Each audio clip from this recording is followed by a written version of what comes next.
प्रश्न, उस एपी का 31वां पद ज्ञात कीजिए जिसका 11वां पद 38 है और 16वां पद 73 है। इस प्रश्न में हमें उस एपी का 31वां पद ज्ञात करना है जिसका 11वां पद 38 और 16वां पद 73 दिया है। ठीक है, इस प्रश्न को हल करने के लिए हम लिखेंगे हल दिया है और जो चीज़ हमें दी है उसको लिख लेंगे। पहली चीज़ क्या दी है, 11वां पद 38 है, तो हम लिख लेंगे 11वां पद A11 बराबर 38। ठीक है, और दूसरी चीज़ हमें दी है 16वां पद 73 है, तो यहाँ नीचे हम लिख लेंगे 16वां पद A16 बराबर 73। ठीक, अब ये जो 11वां पद दिया है, ठीक है, हमें एनवा पद का सूत्र मालूम है। ठीक है, एनवा पद एन बराबर ए प्लस एन माइनस 1 गुणित डी होता है। ठीक है, एनवा पद हो तो यहाँ पर एन होता है। ठीक है, 11वां पद है तो यहाँ क्या आ जाएगा, 11 हो जाएगा। ठीक है, तो ये हो जाएगा ए प्लस 11 माइनस 1 गुणित डी बराबर 38। इसको आगे हम सोल्व करेंगे तो ये ए आ जाएगा। ठीक, ये प्लस का चिन्ह, 11 में से 1 घटाएंगे कितना हो जाएगा, 10 गुणित डी और बराबर का चिन्ह लगाएंगे और ये 38। ठीक है, इससे आगे ये सोल्व नहीं होगा, इसको हम समीकरण नंबर 1 नाम दे देंगे। ठीक है, इसके बाद में हमें क्या दिया है, 16वां पद 73 दिया है। ठीक है, तो यहाँ पर भी हम सूत्र लगा देंगे। ठीक है, तो लिखेंगे हम यहाँ पर एनवा पद है तो हम क्या करते हैं, यहाँ एन होता है। ठीक है, 16वां पद है तो यहाँ पर 16 माइनस 1 हो जाएगा। ठीक है, तो ये ए लिख देंगे हम प्लस 16 माइनस 1 कितना हो जाएगा, 15 गुणित डी और बराबर इधर 73 हो जाएगा। ये भी आगे सोल्व नहीं होगा तो इसको हम समीकरण नंबर 2 नाम दे देंगे। इस प्रकार हमने प्रश्न की सहायता से दो समीकरण, समीकरण 1 समीकरण 2 बना लिया है।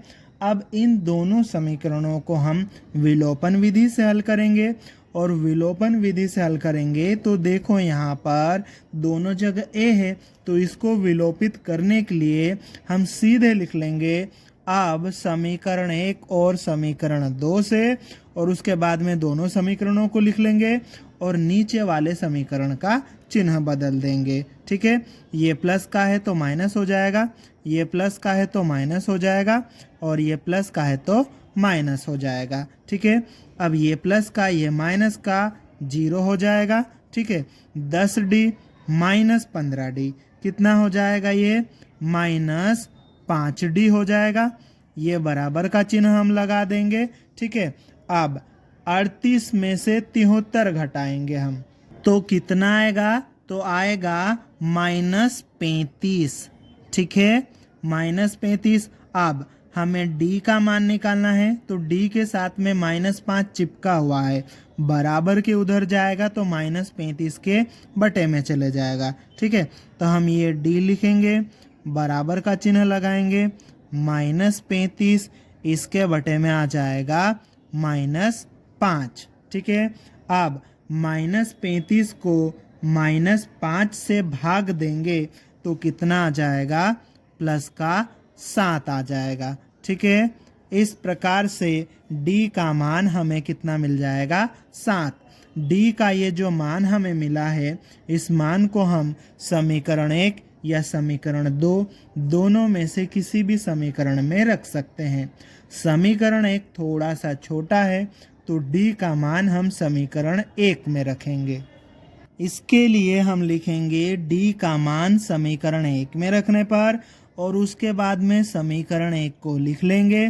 समीकरण 1 को लिखने के बाद समीकरण 1 में इस d की जगह पर d का मान 7 रख देंगे तो यहाँ पर ये हम a लिख लेंगे प्लस 10 गुणित d का मान कितना है, 7 और ये बराबर का चिन्ह और ये 38।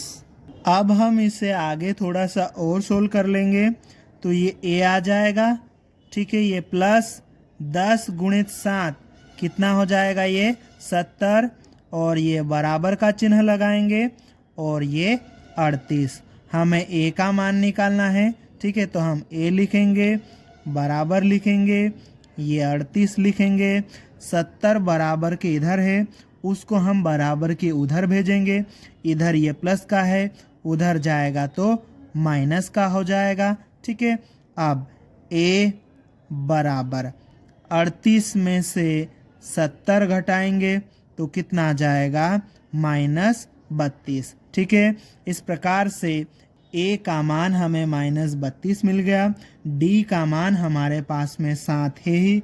अब हमें क्या करना है, 31वां पद ज्ञात करना है, ठीक है। तो उसके लिए हम लिखेंगे 31वां पद। अब 31वां पद ए 31 बराबर, सूत्र होता है ए प्लस n-1। nवां पद हो तो n-1 होता है, 31वां पद है तो 31 - 1 हो जाएगा गुणित डी, ठीक है। अब ये बराबर का चिन्ह हम लगा लेंगे, ठीक है। ए का मान कितना है, -32, ठीक, प्लस 31 - 1 कितना हो जाएगा, ये 30, गुणित डी का मान कितना है, 7। अब ये बराबर का चिन्ह, ठीक, -32 प्लस 30 में 7 का गुणा करेंगे तो कितना हो जाएगा, ये हो जाएगा 3 × 7 = 21 और 0 210 हो जाएगा। अब आगे और हम इसको सोल्व करेंगे तो ये बराबर का चिन्ह लगा लेंगे, ठीक है। -32 प्लस 210 कितना हो जाएगा, ये 178। इसका मतलब इस AP का 31वां पद कितना हो जाएगा, 178। तो हम यहाँ पर लिखेंगे, अतः दी गई AP का 31वां पद 178 होगा और यही हमारा उत्तर है।